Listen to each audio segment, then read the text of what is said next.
Assalamualaikum warahmatullahi wabarakatuh. Salam sejahtera untuk teman sejawat semua. Saya Dr. Irene Yuniar, spesialis anak konsultan dari Divisi Emergensi dan Rawat Intensif Anak FKUI RSCM, mempersembahkan video pembelajaran mengenai pemakaian high flow nasal cannula atau yang sering disebut sebagai HFNC pada anak. Semoga bermanfaat untuk teman sejawat semua. Terima kasih.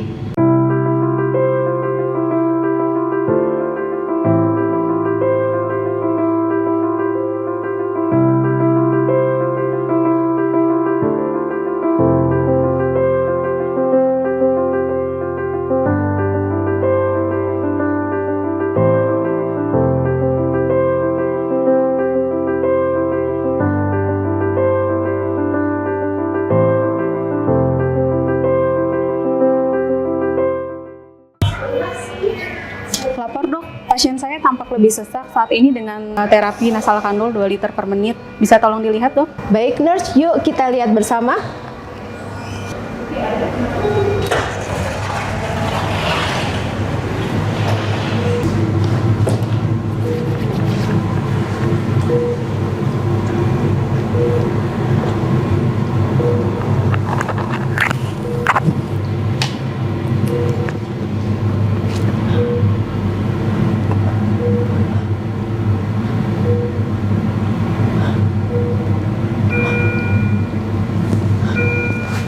Nurse, pasien ini harus dilakukan pemasangan high flow nasal cannula. Tolong persiapkan. Baik dok. Rekan sejawat, indikasi pemasangan high flow nasal cannula adalah sebagai berikut.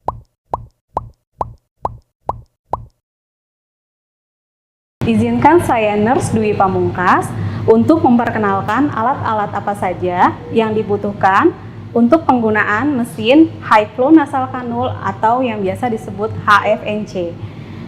Alat yang pertama adalah nasal cannula. Nasal cannula ini terdiri dari beberapa ukuran. Yang pertama ada ukuran untuk pediatri, lalu ada ukuran untuk pasien yang lebih besar. Ini ada ukuran yang small, lalu ada juga ukuran yang medium. Selanjutnya kita membutuhkan sirkuit desinfeksi, lalu ada breathing circuit khusus untuk HFNC, ada selang end-to-end, ada WFI 1000 mili, lalu ada juga Transofit. Dan tentu saja kita membutuhkan alat high flow nasal cannula atau HFNC. Pertama-tama kita nyalakan dulu mesin HFNC-nya, sambungkan ke sumber listrik. Setelah tersambung, kita pencet tombol power. Saat kita tekan tombol power, maka akan muncul dua lampu indikator. Yang pertama ada warna kuning dan ada warna hijau. Warna kuning menunjukkan bahwa mesin belum dilakukan desinfeksi dan harus dilakukan desinfeksi sebelum digunakan ke pasien. Sedangkan warna hijau menandakan bahwa mesin sudah siap untuk digunakan.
pemakaian high flow nasal cannula adalah pemilihan ukuran nasal kanul, di mana nasal kanul tersebut tidak boleh melebihi 50% dari diameter lubang hidung pasien.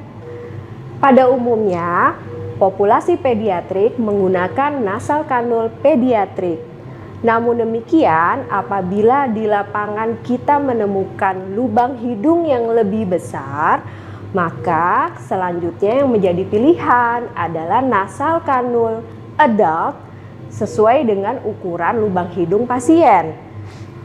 Dalam hal ini, nasal kanul ukuran small dapat menjadi pilihan yang tepat. Pada penggunaan high flow nasal cannula pada pasien anak, ada 3 hal yang harus kita setting. Yang pertama adalah suhu. Suhu disetting sesuai dengan suhu tubuh pasien. Pada pengukuran anak, rata-rata kita menyetingnya dengan 37 derajat Celcius. Penyetingan yang kedua adalah setting flow atau aliran. Besar aliran yang bisa dilihat dari layar yang tertera di high flow nasal cannula biasanya kita setting dengan flow yang diatur berdasarkan berat badan pasien. Untuk berat badan 10 kilo, kita settingnya dengan pengaturan 2 liter per kilo per menit. Untuk berat badan di atas 10 kilo, penambahan berat badan di atas 10 kilo tersebut akan menambahkan jumlah aliran atau flow yang kita berikan sebanyak 0,5 liter per kilo per menit. Sebagai contohnya, apabila saya punya pasien 15 kilo, maka jumlah aliran atau flow yang saya berikan akan berjumlah 10 dikali 2, 20, ditambah penambahan 5 kilo dari 15 kilo total berat badan. Perhitungannya 0,5 liter per kilo per menit dikali dengan 5 adalah 2,5. Sehingga total flow yang kita berikan ke pasien sebesar 22,5 liter per menit. Settingan yang ketiga adalah setting fraksi oksigen. Sebagaimana terapi oksigen pada umumnya tentunya akan memberikan fraksi oksigen. Nah, berapa banyak fraksi oksigen yang harus kita setting pada penggunaan high flow nasal cannula disesuaikan dengan target saturasi. Target saturasi kita adalah di atas 92%.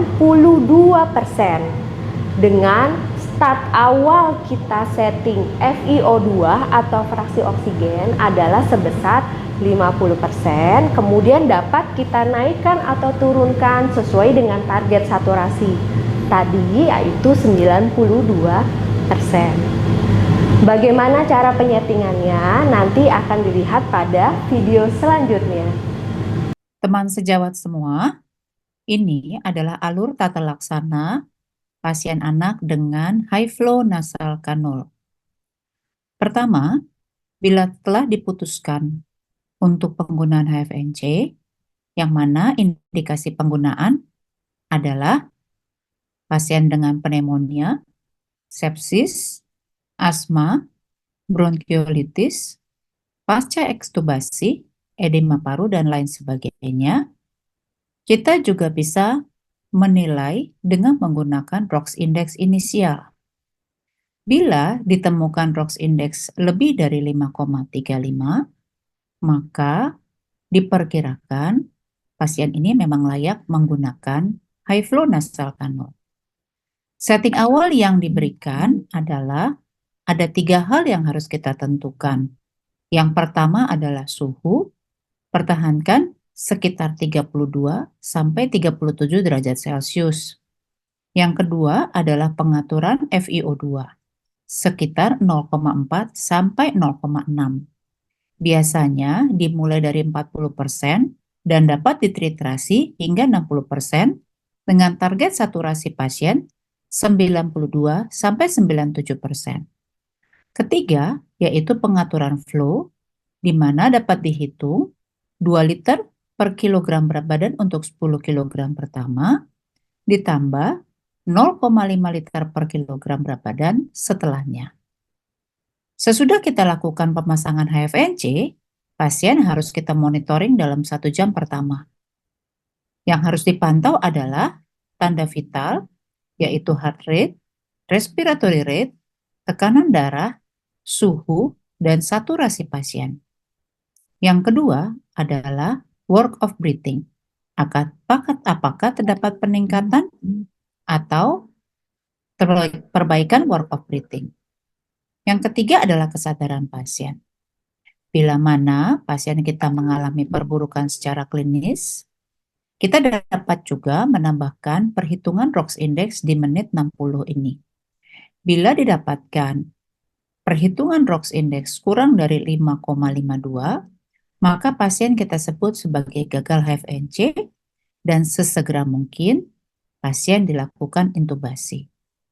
Tetapi bila mana pasien kita mengalami perbaikan, ditambah dengan nilai ROX Index menit ke-60 lebih dari 5,52, maka kita dapat melanjutkan pemasangan HFNC dan kita lihat pada menit ke-90. Secara klinis, kembali kita evaluasi tanda vital, work of breathing, dan kesadaran. Bila sesudah menit ke-90 ternyata terdapat perburukan klinis, ditambah dengan nilai ROX Index menit ke-90 kurang dari 5,6, maka pasien ini kita sebut sebagai gagal HFNC dan segera lakukan intubasi. Tetapi, bila mana terdapat perbaikan klinis, ditambah dengan nilai ROX Index menit ke-90 lebih dari atau sama dengan 5,6, maka pemakaian HFNC ini dapat dilanjutkan sampai ke jam ke-24. Lalu, pasien kembali kita lakukan monitoring, yaitu tanda vital, work of breathing, dan kesadaran. Bila mana pasien sudah mulai perbaikan, dapat kita lakukan weaning FiO2 dan flow, dan kita turunkan flow-nya mencapai 0,5 liter per kilogram berat badan, pasien dapat kita alihkan menjadi low flow. Terima kasih.